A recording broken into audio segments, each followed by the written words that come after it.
Thank you all. I'm amazed that I can sit here and hear these families spout off a dozen different genes.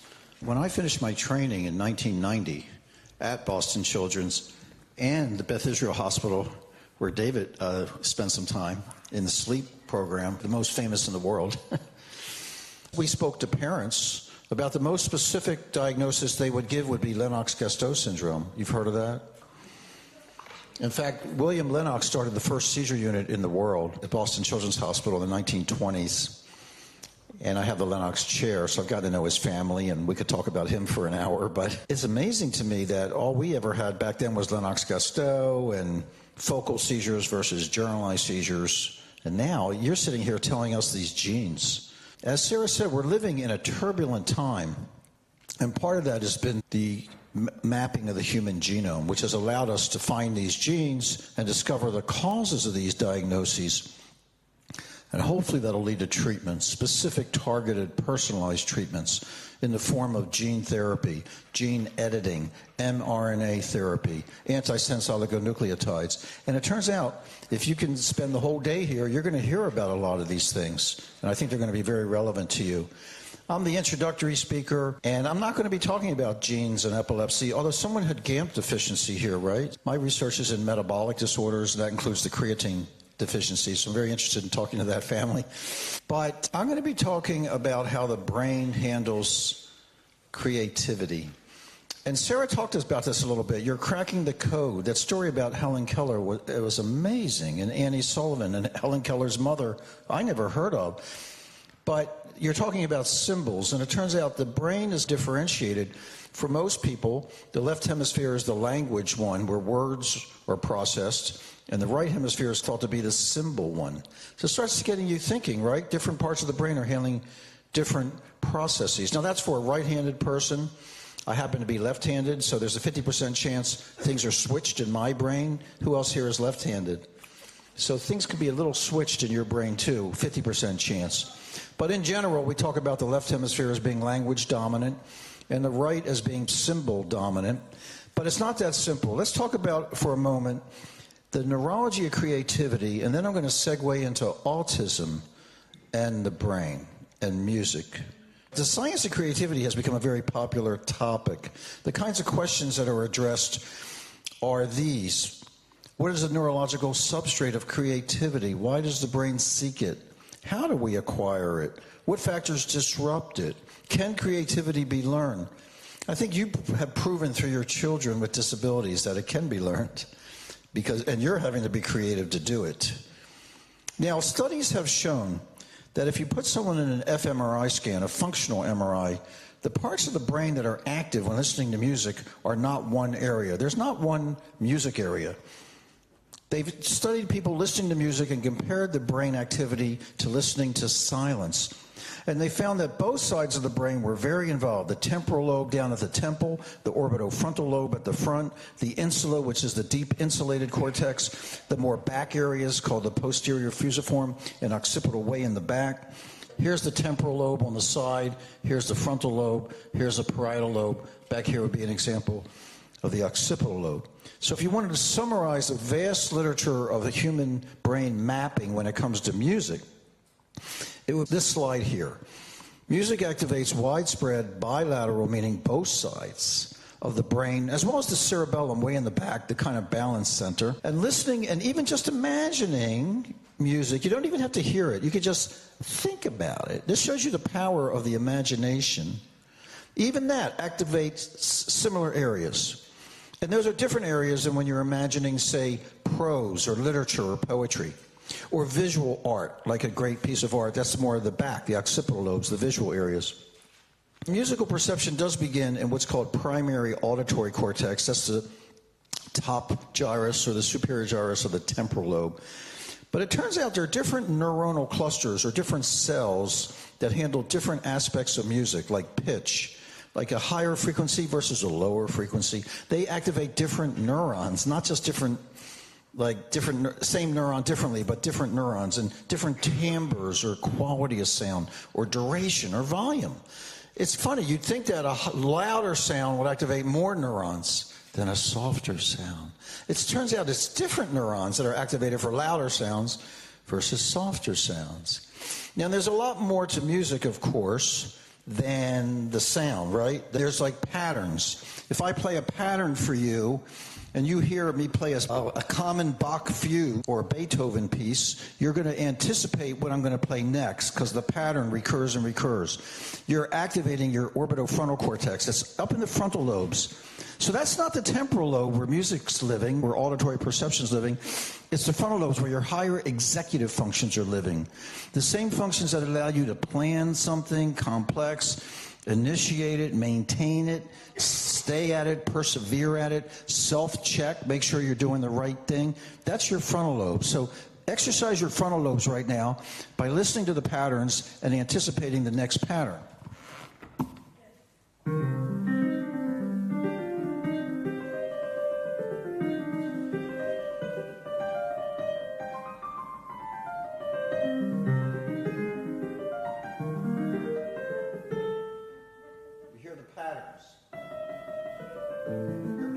This one.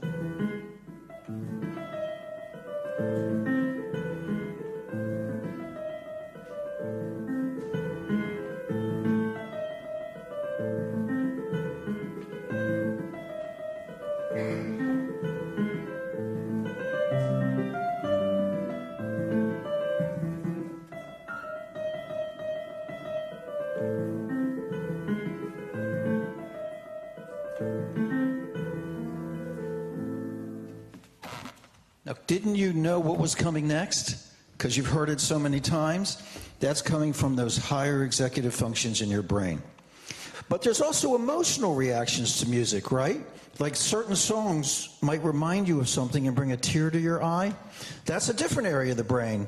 That's mainly the amygdala, the anxiety area, which is deep in the brain and right next to the hippocampus, the memory area. Why do you remember things better that you have an emotional attachment to? Because your amygdala is tucked in right next to your hippocampus. So there's a logic to all this. It also turns out that there are areas that are involved in expectation to music that actually deactivate with music. They get quieter. It's almost like our brain is always running in some kind of idling mode. And then, actually, it's active, always going. But then when you hear music, they get quieter. It allows your brain to soak it in. So a lot of music has to do with the brain not being active, but relaxing. And that seems to be happening when one improvises, by the way. Now, there's another set of studies besides functional MRI. For example, DTI, diffusion tractography imaging, is looking at the volume of parts of the brain. So here, for example, there's this blue area you can see here and here. It's connecting basically the frontal lobe to the temporal lobe. Here, it's connecting the front to the back. It connects the expressive to receptive language areas. Singers have the thickest of those structures because they're constantly working on pitch and hearing it and producing it. So that also goes to show you there's plasticity in the brain. And the more you use it, the more it develops. And that's going to become really important to us in this discussion. So the volume of the arcuate fasciculus correlates with musical experience. For example, this graph here is showing non-musicians, that's in the dark, versus instrumentalists in the hatch brown, versus singers are plain. So we have the left dorsal and the left ventral arcuate fasciculi compared to the right. And notice how thick in cubic millimeters the left dorsal and ventral arcuate fasciculi are in singers compared to other musicians or compared to non-musicians. So there's something really significant about how the brain reacts to its input. But there's also other aspects of metaplasticity that are really important. For example, this study here was done in a music institute in Hanover, Germany, and they found that there's a part of the brain that correlates with age of onset of playing piano. They took classical piano professional pianists, concert pianists, and they studied them, and they found that those who started piano lessons before the age of 9 had two important things.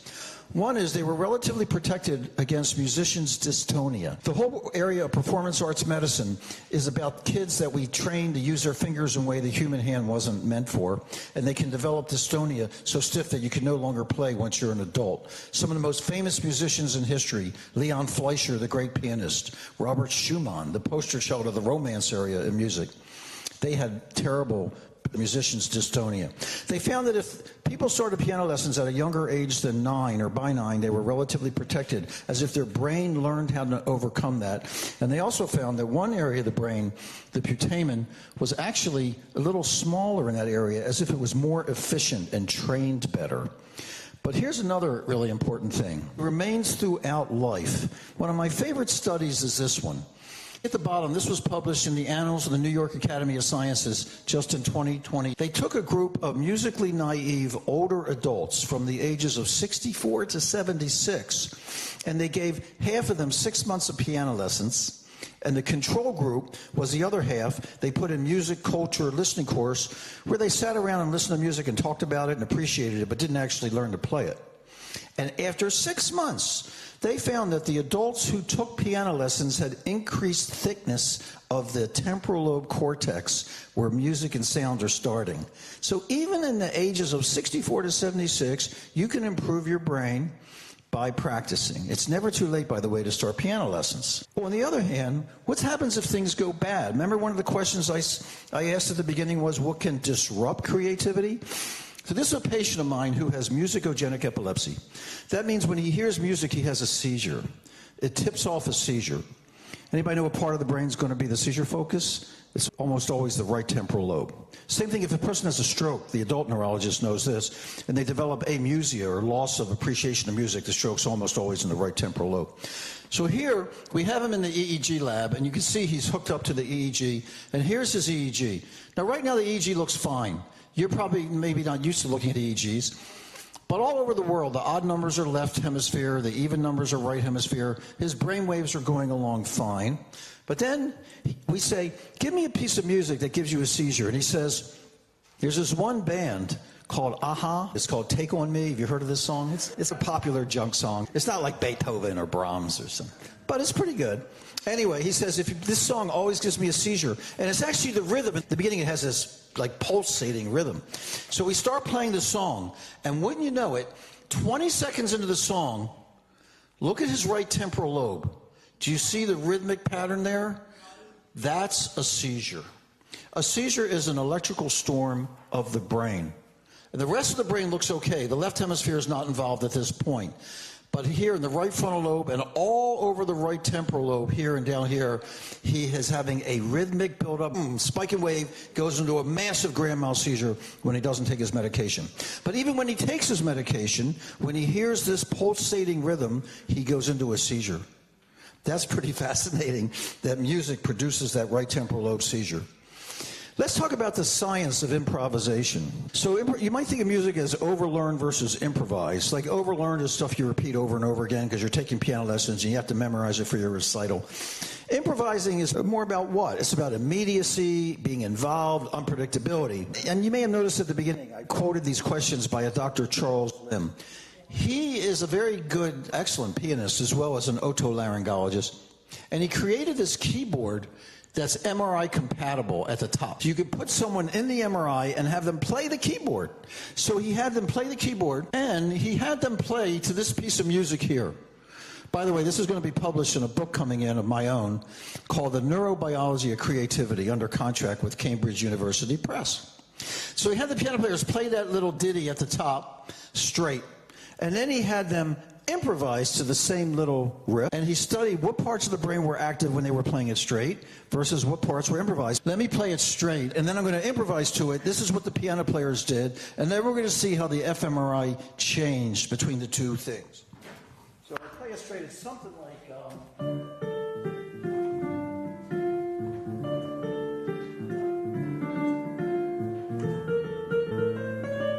That's what he had them do, thank you. And what he found is when they were playing the straight music, the more lateral aspect on the side of the frontal lobes was more active. And when they were playing the improvised music, this is a subtraction scan, the more medial or right in the middle sides were more active. So even though it's all part of the frontal lobe, higher executive function area of the brain, different areas are active depending on whether you're improvising or not. This is mind-boggling work. In summary, overlearned performance seemed to activate the lateral prefrontal cortex. Improvised performance seemed to activate the medial prefrontal cortex. In summary, improvisation seems to activate a different network. Now that we have all these fancy imaging studies, we think about diseases like epilepsy as network diseases, not just a single seizure focus, not just an active focus and a surrounding penumbra of inhibition, but different areas network to each other, causing all kinds of havoc, over time getting worse and worse. That's really the underlying basis of the epileptic encephalopathy. Or you might say the developmental and epileptic encephalopathy, because it's not just the seizures, it's the underlying developmental problem, like the genetic disorder you're all dealing with. Improvisation seems to activate the default mode network, the one that we're relaxing, we're hanging out, we're chilling, versus effortful playing seems to activate the central executive network, very important for learning and academics. And there are other networks involved. For example, there's a salience network that lets you know what in the environment is salient, or you have to focus on, or you got to get rid of the noise, right? What happens if all you hear is noise and you can't filter the signal from the noise? You need your salience network to do that. Well, we're going to get into that shortly with autism, right? So that's what's happening. Now, here's a slide, one of my favorites, of me playing at some meeting in California for KCNQ2. And the kids absolutely love the music. And as Sarah was talking to me about speaking to you this morning, and I was saying I could talk about epilepsy or metabolic epilepsies, those are my areas. I could talk about all sorts of things, but I like to talk about creativity in the brain because it's really interesting. And she said, these kids with autism, they just love music. Music resonates with them. I said, yeah, I have this slide where I'm playing music, and the KCNQ2 kids, they just wake up.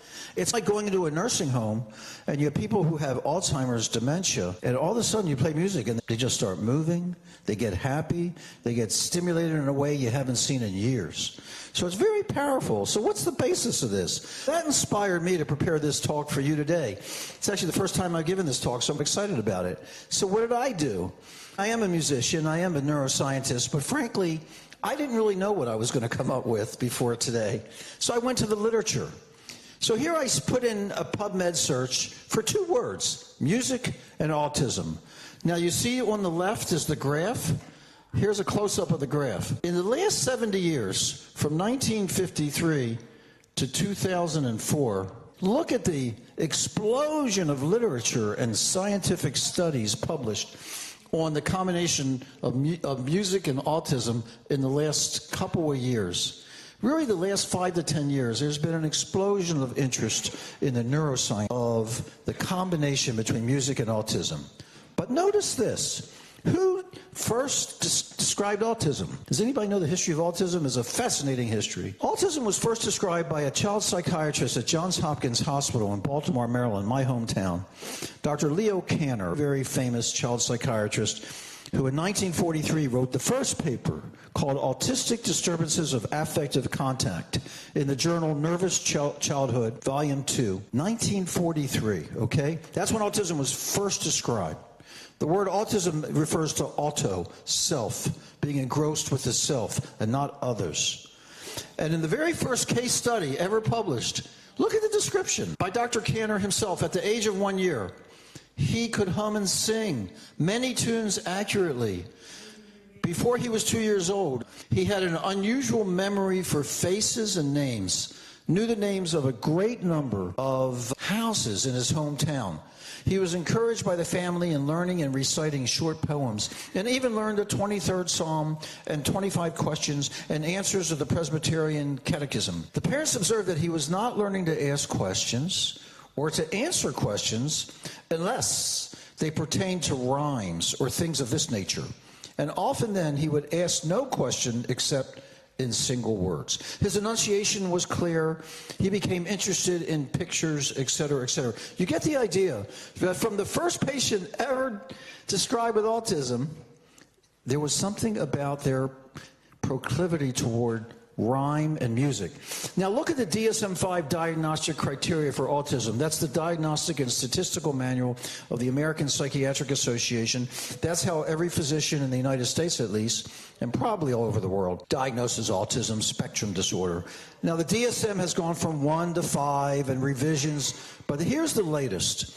And the diagnosis of autism is done by the presence of persistent deficits in two categories here: A, social communication, and B, restricted repetitive behavioral patterns. And notice the fourth one in B: hyper, meaning increased, or hypo, decreased, reactivity to sensory input, including responses to specific sounds. So the connection between music and autism is even manifest in the diagnostic criteria used to make the diagnosis. Research has shown that people with autism seem to have a higher tendency to perfect pitch, which is the ability to instantly and effortlessly identify the pitch of a tone without a reference tone. For example, if I said to you, just sitting here, what note is this? Now, if you're a musician, you may have relative pitch. Do you know what that is? Or perfect fifth, perfect fourth, or minor third? You know how Beethoven used the major third and the minor third 750 times in the first movement of the Fifth Symphony?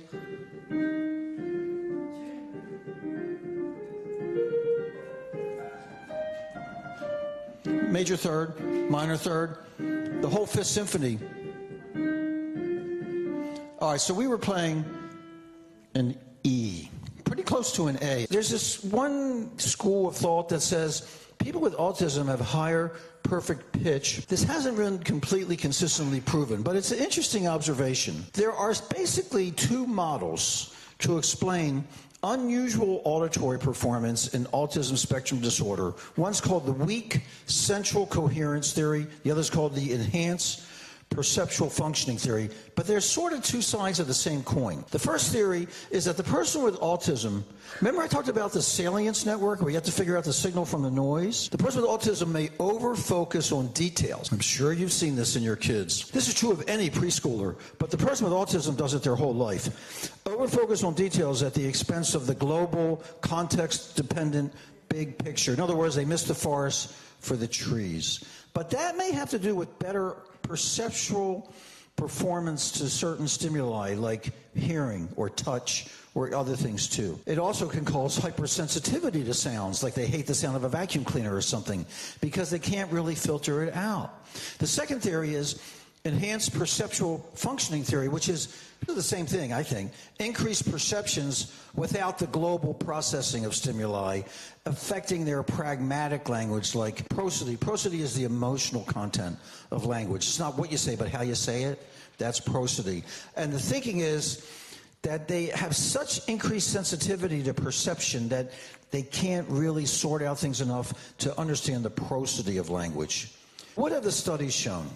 In general, studies in autism, and I showed you how many studies, there have been like hundreds and hundreds of studies. I can't tell you about every one, but I'm going to summarize them in this talk. It seems that children with autism have enhanced memory for pitch. They remember pitch way better than language. It seems they prefer non-speech to speech sounds. And it also seems like they have impaired pitch imitation in speech, but not non-speech. In other words, they can imitate music better than they can imitate language.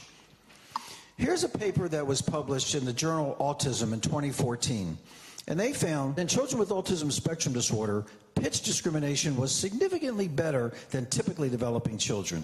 Number two, even in the melodic part of the task, children with autism spectrum disorder perform better, indicating a tie between pitch discrimination and short-term memory, because they had to remember the pitches over time. And three, children with autism spectrum disorder had better ability at recognizing patterns and were more accurate at recognizing sharp or flat notes in melodies. This is a picture of their data, and it's basically showing that in the autistic group, they had a higher memory scores for melodies than in the typical developing group. Now, here's another study that was published in 2016, and they were testing children with autism for absolute or perfect pitch, what I just explained to you at the piano, as opposed to relative pitch. And they found, this is amazing to me, that 37 out of 38 individuals with autism, almost 100%, were able to match pitch on a piano, but only half of neurotypical participants had this ability.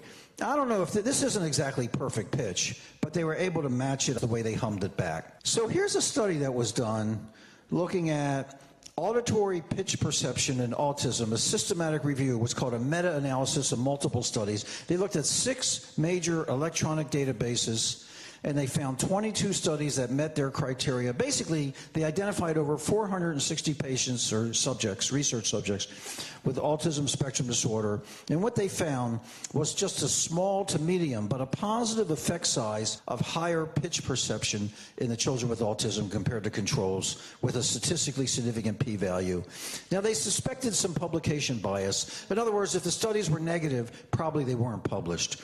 But they also found that the ones with better pitch perception also had higher nonverbal IQ. IQ is divided into verbal, left hemisphere, nonverbal, like visual perception, right hemisphere. And so their theory was maybe it's not the music, maybe it's just the ones with a higher IQ, the nonverbal IQ, were better. And their conclusion was disappointing, I think. Further research employing neurophysiological and brain imaging techniques with a longitudinal design is needed. So let's go to a better example. You've all heard of musical savants, right? There are certain people who are just unbelievably musically gifted. One syndrome of autism is associated with musical savant skills. It's known as Williams syndrome. Now, these are the faces of Williams syndrome. This is due to a gene deletion at chromosome 7, locus Q11.23. And it's been said for years and years that children with Williams syndrome are the most musical of all. Is this really true?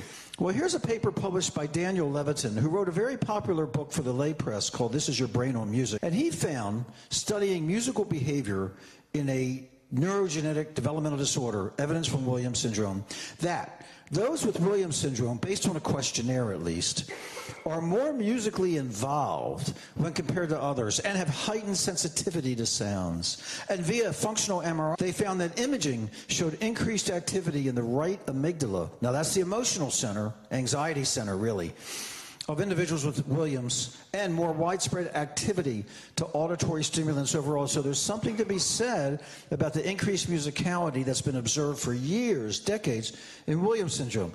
Now let's really study this. It turns out there's an animal model for Williams syndrome. Sometimes it's called Williams-Buren syndrome, after another scientist, as far as I know, but we usually call it Williams syndrome. Anyway, there's a mouse model. There's the mouse in the middle, and it turns out the mouse model created by the gene deletion has auditory hyperacuity. So that's not just the kids. Even the mouse is more sensitive to sounds. And so this is the way we can really make discoveries about how the brain handles music. They in fact found that there is haploinsufficiency, which means less representation of a gene, of a certain gene that I never even heard of before. It's down here as G, T, F, all these crazy gene names that don't really mean anything. But what they found is that haploinsufficiency leads to downregulation of a certain protein they're calling VIPR1. But anyway, they think that's the basis of the increased sensitivity to sound of the animal model. All I'm trying to share with you this morning is this is a way for us to unravel the science behind music and autism. Now, here's a very important paper because, one, it's published in Brain, which is a very prestigious journal. It's like New England Journal of Medicine, Lancet, and Brain. These are the top journals in our fields. And this study found, I think the most important lesson from today is that neural systems, meaning functional MRI, show that individuals with autism had more activation in the left inferior frontal gyrus. Now, you might recognize that as Broca's area, that's the speech area, with musical stimulation when compared to neurotypical children. In contrast, those with autism had less activation in these areas with speech stimulation. What I'm trying to say here is, in the autistic brain, music and speech are switched. This music is activating the speech area in the autistic child's brain, and the speech is not. And this is their actual data. It's hard to explain in a busy slide. They looked at the controls, the normal, and they looked at the kids with autism. Speech was appropriately activating the speech areas in the typical kids, but not the autistic kids. Whereas the song didn't activate the speech area in the typical kids, but it activated the speech area in the autistic kids. They had language and music mixed up. And this is showing the same thing. Speech, they looked at the control patient had more language. Autistic patient, they had that for song.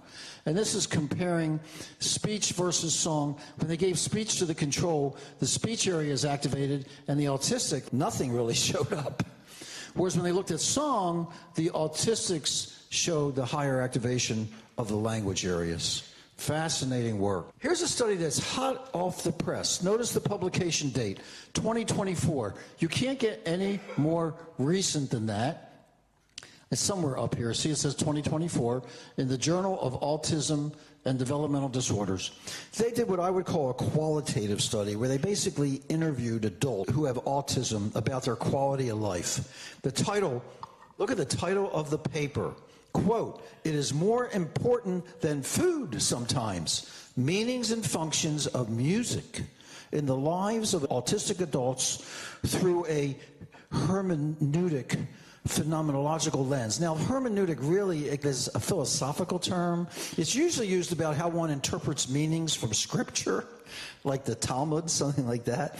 Phenomenological. Basically, it's a qualitative study, not a quantitative study. But look what they found in the table 1, of the themes and sub-themes, because that's how qualitative research is done. They found that for well-being, the auditory involvement was number 3 on the list. And they also found in the bottom negative experiences. If the music was something they didn't like, or the sound, like that vacuum cleaner, that was very much a negative impact. That had a very much of a negative impact on their quality of life. So this is the reporting of adults living with autism. Here's a study showing that music improves social communication and auditory motor connect in children with autism. They randomized 51 children from the age of 6 to 12 years with autism spectrum disorder into music therapy. And they put half the kids into non-music behavioral intervention. And they did this for 8 to 12 weeks, 2 or 3 months. And they found that the music therapy provided benefits in their communication skills, and the children with autism spectrum disorder demonstrated more connectivity between primary auditory cortex and subcortical and motor regions after the music intervention. The red group had music therapy. The blue group had no music therapy, just some other kind of behavioral therapy. And after the intervention, there was better connectivity between the right Heschel's gyrus, which is temporal lobe, and subcortical areas of the brain. There were better brain correlations. They also found, if this was for both the right and the left side, after music therapy, better networking between language areas and other important areas of the brain having to do with movement and speech and all those things. Another thing they found, which I hadn't expected, the kids with autism had overconnectivity. In other words, parts of their brain are overly connected, the auditory and the visual areas. They need less connection. And they found that after music therapy, the connections decrease. The inappropriate, excessive connections between the language areas and the occipital or visual areas decrease. So the music therapy is doing something very interesting to correct their wiring or their networking. So here's a study of the effectiveness of music therapy in children with autism spectrum disorder, a systematic review, a meta-analysis. They looked at 8 randomized controlled trials. That's important. You have to have controls. You have to randomize people into different groups to be able to assess the validity of the data and consider it valid. And they found overall that music therapy was associated with increased social reactions. Okay? But it didn't actually improve social adaptive behavior or language. And they concluded there was no consensus on the persistence of these effects because the studies were all relatively short term.